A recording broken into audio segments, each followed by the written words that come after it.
Good morning. So my friends, this morning we celebrate the Transfiguration when Jesus displayed his divine majesty. And today we are all witnesses to that majesty as well. We're here as a community to share in that faith that Jesus shines his light on the world, to us and to everyone. But I want to ask yourself, do you sometimes find it hard to feel or see the presence of God in your life? Is it hard to see God sometimes? No. If he appeared like in Deuteronomy in our first reading, his clothes were bright as snow, his hair on his head was white as wool, his throne was flames of fire and wheels of burning fire. If you couldn't see that, God help you. You must be asleep, because that you could not miss. But it's one thing for God to appear dazzling white, but that's not how Jesus, the Holy Spirit, and God appears to us, does it? They don't. And that's why it is so easy for us to miss their presence every day. And there's a lot of reasons why that may happen.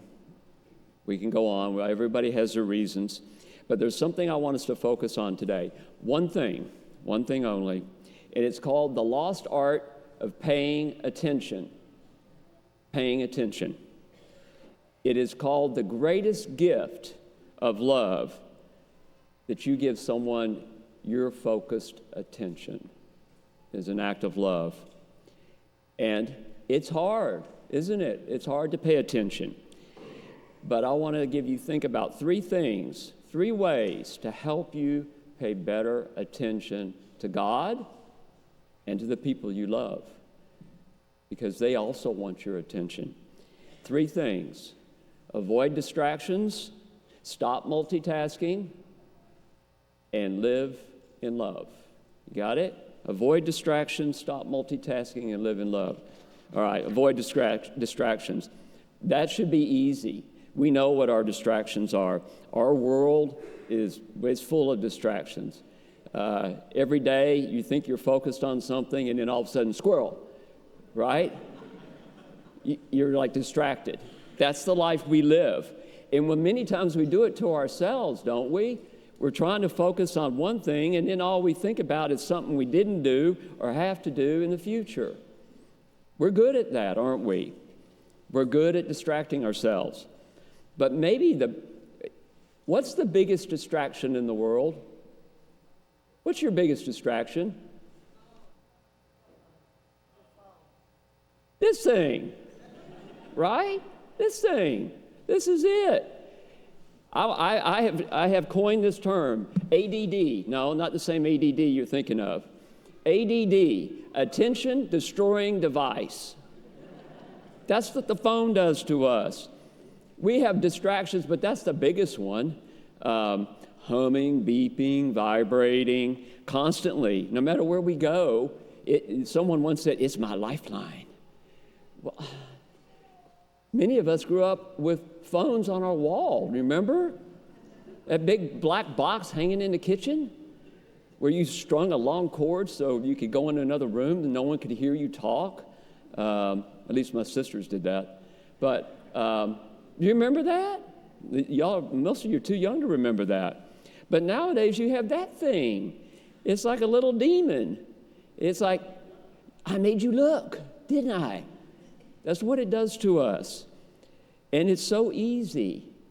It's so easy to get caught up. I mean, how many times have you gone to dinner with friends or gone out to a party, and then you spend your time looking at your other friends who are on Facebook or Instagram when God placed your friends right in front of you? Think about it. Think about how many times you've done that. Think about how many times that phone drags you around. I like the song, nowhere to run to, nowhere to hide. You can't hide from that thing. But we know it's a distraction. Technology was created to be used by you, not to use you. Just remember that. Put the phone away. Sometimes you just got to turn it off. Turn the computer off, too. You don't need to look at that either. All right, that's one. That's the biggie. Get rid of distractions. But two, stop multitasking. None of us can do multiple things at the same time and do them well. You can't. Our brains are not wired that way. I know we're busy. Got to do this, got to do that. To-do list, it's too long. But if you're trying to do too much, then you're not even paying attention to the things you're doing. Your brain is not 100% on everything you're doing. It's divided. You're not fully attentive. And when you do that, when you focus on everything you need to do, what about your spouse and what about God? They get zero attention, don't they? Stop multitasking. It does not work. In fact, there have been studies that have shown that people who think they're such a whiz at multitasking that they actually have more difficulty focusing than people who just do one thing at a time. You're going to do that to yourself. I know, because I'm still doing it. So be attentive. Stop multitasking. And it's hard, isn't it? Because we got a lot to do. But I love what St. Francis de Sales said. Be not of those who think perfection consists in undertaking many things, but be one who places it in doing well with the little things they do. For it is much better to do little and do it well than to undertake much and do it badly. Yes, little and good is the best. That's what we need to do. All right, avoid distractions, stop multitasking. Live in love. What does that mean, live in love? Live in love means we have 2 commandments. We had 10, but Jesus boiled them down to 2, remember? Love God and love others more than yourself. Love. If you're going to love someone, you have to pay attention to them. That is, I said, the gift of love. Love doesn't happen on its own. We have to make it happen. The most loving act that you can give God is to pay attention to Him. Talk to Him.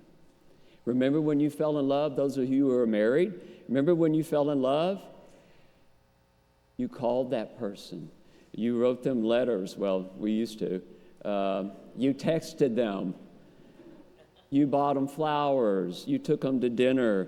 You paid all your free time attention to that person. Then you got married, right? It is said you show care by staying aware. That, my friends, is how you live in love with others. And you live in love with God by praying, by going to the sacraments, by coming to Mass, by showing Him attention. Prayer is how you create that relationship with God. He's always there. He's always waiting. Remember what He said? This is my beloved Son. Listen to Him. Prayer is not only talking, prayer is listening. So my friends, when you think about it, paying attention, it's hard, but you can do it. So I'm going to ask you, I've used this story before, but it is, I think, the perfect story. So I want you just to pay attention for a minute, okay? Close your eyes. Pay attention. A very successful man wanted to feel the presence of God. So the man whispered, God, speak to me. The birds sang, but the man, he did not hear. So the man yelled, God, speak to me. And thunder and lightning rolled across the sky, but the man did not listen. The man looked around and said, God, let me see you. And a star shined brightly in the sky, but the man did not see. The man shouted, God, show me a miracle. And a life was born. But the man, he didn't notice. So the man cried out in despair, God, please touch me and let me know that you're here. So God reached down and He touched the man. But the man brushed away the butterfly and walked away sad.